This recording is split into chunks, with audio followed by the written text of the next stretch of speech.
नेपाल इस समय जल रहा है, नेपाल का सुप्रीम कोर्ट जल रहा है, नेपाल का संसद जल रहा है, नेपाल का राष्ट्रपति भवन जल रहा है, नेपाल के प्रधानमंत्री का घर जल रहा है, मंत्रियों का घर जल रहा है, जजों का घर जल रहा है।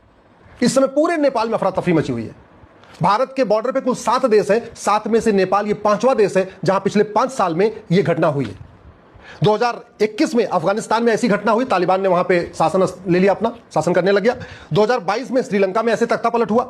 2023 में ऐसे ही पाकिस्तान में हुआ था। 2024 में ऐसे ही बांग्लादेश में भी हुआ, वहां सत्ता परिवर्तन हुआ। और 2025 में नेपाल में हुआ है और वहां पे भी सत्ता परिवर्तन हो गया है। प्रधानमंत्री का इस्तीफा हो चुका है, सबने इस्तीफा दे दिया है।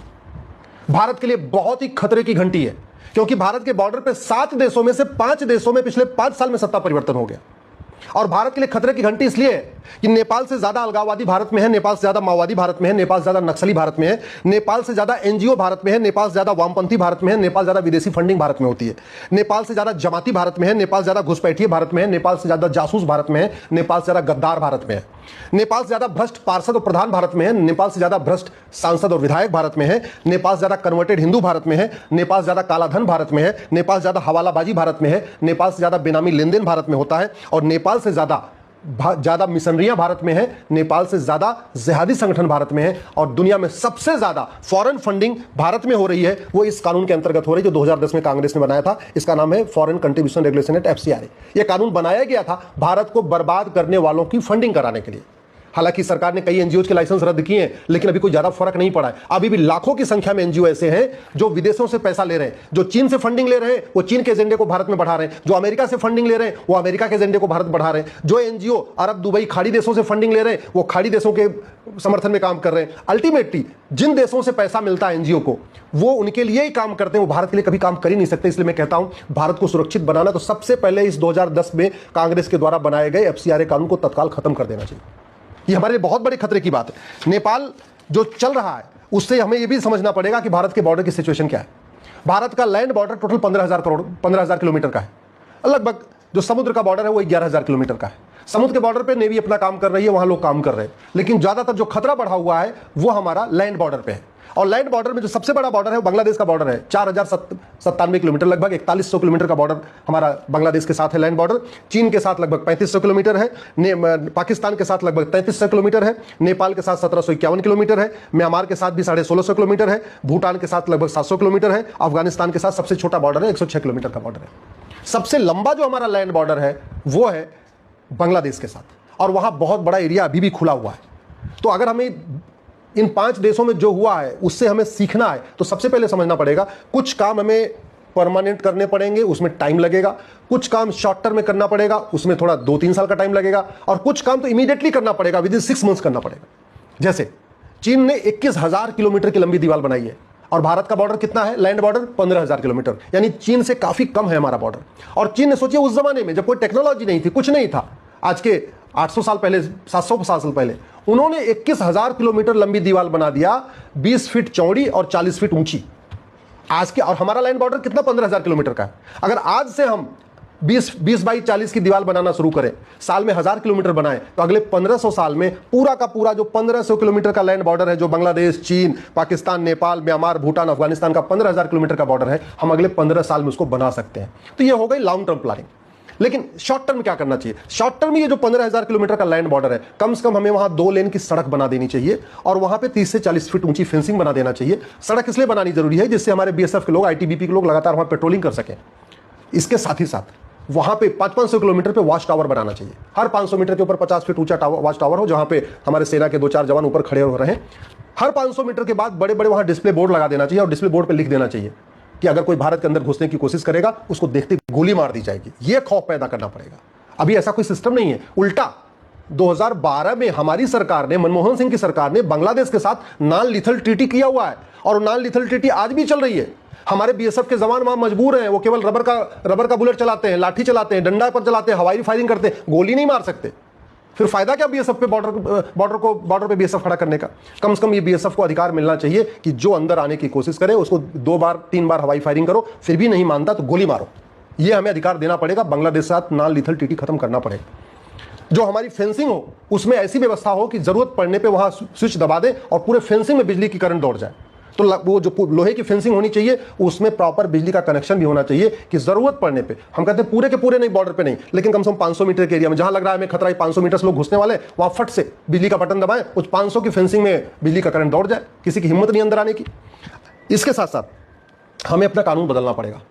जब तक हम कानून नहीं बदलेंगे खौफ नहीं पैदा होगा। बॉर्डर पे खौफ पैदा करने का दो ही तरीका है, वहां जगह जगह बोर्ड लगा दिया जाए, भैया बॉर्डर पे अगर कोई दिखाई पड़ा गोली मार देंगे, अंदर घुसने का प्रयास किया, वहां ये भी लिखा हो अगर घुस गए अंदर तो हमारा कानून ऐसा है कि साल भर के अंदर हम फांसी पे चढ़ा देंगे। तो व्यक्ति के अंदर एक खौफ रहेगा कि बॉर्डर पे मिल गए तो गोली मार देंगे, और अगर हम छिप के अंदर चले भी गए तो हमारा narco polygraph brain mapping test होगा, हमको साल भर के अंदर फांसी पे चढ़ा दिया जाएगा। ये हमें कानून बनाना पड़ेगा। जो बाहर के घुसपैठी हैं, जो अंदर आने की कोशिश करते हैं, जो उनके मददगार हैं, उनको भी वही सजा देना पड़ेगा जो बाहर से लोग आते हैं, तब जाके कानून का खौफ पैदा होगा। तो इसलिए मैंने कहा, एक तो हुआ चीन जैसी दीवार 15,000 किलोमीटर पे, उसमें लगभग 15 साल लगेगा अगर प्रति वर्ष हम 1,000 किलोमीटर लंबी दीवार बनाए तो। दूसरा जो अगले 3 साल में पूरा हो सकता है, 2 लेन की 3 लेन की सड़क, पूरे बॉर्डर पे 15,000 किलोमीटर पे रोड बना दे, वहां फेंसिंग खड़ी कर दे, आवाजाही भी रहेगी, लोग बॉर्डर पे भी जाएंगे भी, हमारे देश के लोग वहां बॉर्डर तक पहुंच भी जाएंगे, देखेंगे, अपना बॉर्डर भी देखेंगे, और साथ ही साथ सेना की आवाजाही वहां बनी रहेगी, वहां पे सीसीटीवी की व्यवस्था हो, वहां पे बिजली के करंट भी फेंसिंग में बिजली के करंट मारने की भी व्यवस्था हो, वॉच टावर भी लगा हो, जगह जगह डिस्प्ले बोर्ड भी लगा हो, हर 2 घंटे पे वहां लाउड स्पीकर से ऐलान भी किया जाए कि भारत के अंदर प्रवेश करना जघन्य अपराध है, पकड़े जाने पे गोली मार दी जाएगी और अंदर गए तो फांसी दे दी जाएगी कोर्ट के द्वारा। ये व्यवस्था करनी पड़ेगी। इसलिए जो तत्काल काम किया जा सकता है, इस बीएनएस में 5 नए चैप्टर जोड़ने की जरूरत है। बीएनएस में एक चैप्टर जोड़ना चाहिए ऑफेंस रिलेटिंग टू इन्फिल्ट्रेशन, दूसरा चैप्टर जोड़ना चाहिए ऑफेंस रिलेटिंग टू करप्शन, क्योंकि जो बाहर अंदर बैठे हुए हैं गद्दार जासूस, ये इनको पैसा आ रहा है, इस पैसे के लिए ये विदेशी एजेंडा चला रहे हैं। कोई चीन का एजेंडा चलाता है, कोई पाकिस्तान का एजेंडा चलाता है, कोई बांग्लादेश का एजेंडा चलाता है, सारे कोई ह्यूमन राइट के नाम पे एजेंडा चला रहे हैं, कोई सुप्रीम कोर्ट पहुंच जाते हैं, कोई हाई कोर्ट पहुंच जाते हैं। ये जो एजेंडाधारी हैं, चाहे वो वकील हो, चाहे एनजीओ है, या जो भी सामाजिक कार्यकर्ता के नाम पे खेल चल रहा है, वो तभी बंद होगा जब बाहर से फंडिंग बंद होगी। तो एक तो एफसीआरए खत्म करना पड़ेगा, और जो अंदर से ब्लैक मनी की फंडिंग हो रही है, बेनामी फंडिंग हो रही है, काला धन की फंडिंग हो रही है, हवाला की फंडिंग हो रही है, उसको भी रोकने के लिए एक दूसरा चैप्टर जोड़ना पड़ेगा, ऑफेंस रिलेटिंग टू करप्शन। तीसरा इसमें नया चैप्टर जोड़ना पड़ेगा, ऑफेंस रिलेटिंग टू कन्वर्जन। चौथा इसमें हमें नया चैप्टर जोड़ना पड़ेगा, offence relating to drug smuggling. और पांचवा नया चैप्टर जोड़ना पड़ेगा, offence relating to land grabbing. अभी मैं बंगाल भी होकर आया, अभी मैं कुछ दिन पहले असम में भी होकर आया। घुसपैठिए आराम से बेरोक टोक अंदर घुस जा रहे हैं। अंदर आने के बाद हाईवे के किनारे, रेलवे के किनारे, सड़क के किनारे, बस अड्डे के किनारे झुग्गी बना लेते हैं। क्यों? क्योंकि भारत में जमीन पे कब्जा करना कोई जघन्य अपराध नहीं, अवैध अपराध नहीं है, कोई ये बहुत गंभीर अपराध नहीं है। तो इसलिए 5 चैप्टर जरूरी है, offence relating to infiltration, offence relating to corruption, offence relating to conversion, offence relating to drug smuggling, offence relating to land grabbing. सबसे बड़ी बात, ये जो 5 चैप्टर है, हमें इसको राष्ट्र की सुरक्षा के लिए खतरा घोषित करना पड़ेगा। और राष्ट्र की सुरक्षा के लिए खतरा घोषित करने के लिए जरूरी है, हमारे पास नेशनल सिक्योरिटी एक्ट है, इसमें हम लिख दें कि ये infiltration, corruption, conversion, drug smuggling, land grabbing, ये राष्ट्र की सुरक्षा के लिए खतरा है। जो ये 5 अपराध करेगा उसके ऊपर एनएसए लगेगा। हमारे पास यूएपीए है, अनलॉफुल प्रिवेंशन एक्टिविटी एक्ट है, लेकिन इसमें कहीं लिखा नहीं कि क्या अनलॉफुल एक्टिविटी है। हमें इस कानून में बदलाव करके तत्काल ये लिखना चाहिए कि infiltration, corruption, conversion, drug smuggling, land grabbing ये अनलॉफुल एक्टिविटी है। जो ये 5 अपराध करेगा उसके ऊपर यूएपीए लगेगा। सबसे बड़ी बात, ये हमारे पास इसमें से 4 धाराएं ऐसी हैं बीएनएस की जिसको तत्काल बदलने की जरूरत है। इसमें एक धारा है ऑर्गेनाइज क्राइम की, सेक्शन 111। उस सेक्शन 111 को बदल के हमें लिखना पड़ेगा कि infiltration, conversion, corruption, drug smuggling, land grabbing organise crime है, जिससे कि पुलिस सेक्शन 111 लगा सके इनके खिलाफ। इसी तरीके से सेक्शन 113 है टेररिज्म पे, हमें डिक्लेयर करना पड़ेगा कि infiltration, conversion, corruption, drug smuggling, land grabbing ये एक्ट ऑफ टेररिज्म है, जिससे उनके ऊपर धारा 113 भी लगे। इसी तरीके से हमारे पास इसमें एक धारा है 147 वेजिंग वॉर।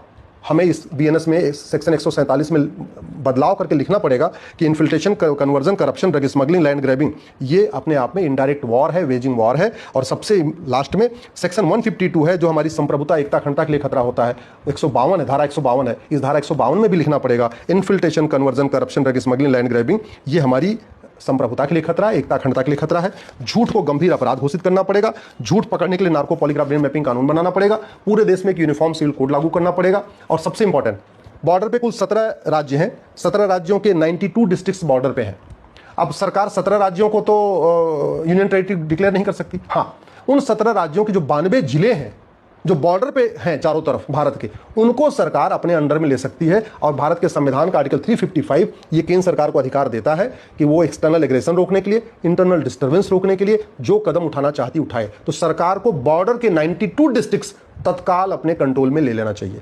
नहीं 92 डिस्ट्रिक्ट ले रही सरकार, तो कम से कम बॉर्डर की जो 300 तहसीलें हैं उनको ले ले। मेरा मानना है कि तहसील से ठीक नहीं रहेगा, क्योंकि एक तहसील आएगी, दूसरी तहसील किसी और में रहेगी। बेटर ये है कि जो 92 जिले हैं भारत के बॉर्डर पे, उसको केंद्र सरकार अपने अंडर में ले ले, उसको यूनियन टेरिटरी डिक्लेयर कर दे। उसकी जो डीएम हो, कलेक्टर हो, एसपी हो, कप्तान हो, सबकी रिपोर्टिंग सीधे केंद्र सरकार को होनी चाहिए, तब भारत बचेगा। इसके साथ साथ एक आपको यूनिफॉर्म पुलिस कोड लागू करना पड़ेगा, यूनिफॉर्म जुडिशियल कोड लागू करना पड़ेगा, यूनिफॉर्म एडमिनिस्ट्रेटिव कोड लागू करना पड़ेगा, यूनिफॉर्म सिटीजनशिप कोड लागू करना पड़ेगा। फर्जी जो डॉक्यूमेंट बन रहा है इसको जघन्य अपराध घोषित करना पड़ेगा। पार्षद प्रधान जो अभी आधार बनाने का उनको अधिकार मिला है कि उनकी चिट्ठी से आधार बन रहा है, इसको बंद करना पड़ेगा। कोई भी डॉक्यूमेंट तभी बनना चाहिए जब पार्षद रिकमेंड करे, विधायक उसको आगे बढ़ाए, फॉरवर्ड करे और सांसद उसकी स्वीकृति दे। पार्षद प्रधान के ऊपर विधायक, विधायक के ऊपर सांसद, ये तीनों का जब सिग्नेचर हो तब आधार बनना चाहिए, तब राशन कार्ड बनना चाहिए, तब ड्राइविंग लाइसेंस बनना चाहिए, तब बर्थ सर्टिफिकेट बनना चाहिए, तब वोटर आईडी बनना चाहिए। ये हमें करना पड़ेगा। तो कम से कम नियम कानून बदलने वाला काम अगले 6 महीने में कर लेना चाहिए, सड़क बनाने वाला काम अगले 3 साल में कर लेना चाहिए। लेकिन जो परमानेंट सोल्यूशन है वो चीन जैसी दीवार 20 बाई 40 की या 25 बाई 50, 25 फीट चौड़ी, 50 फीट ऊंची, पूरे बॉर्डर पे जो 15,000 किलोमीटर है वहाँ हमें दीवार बनानी चाहिए। बहुत बड़ा खतरा बढ़ रहा है। बॉर्डर के हमारे जो 5 देश हैं वहाँ पे ये अराजकता हो चुकी है। एक चीन बचा हुआ, एक भारत बचा हुआ है, भूटान बचा हुआ है। ये हमारे लिए बहुत बड़ा ये चिंता का विषय है, इसलिए तत्काल नियम कानूनों को बदलना चाहिए।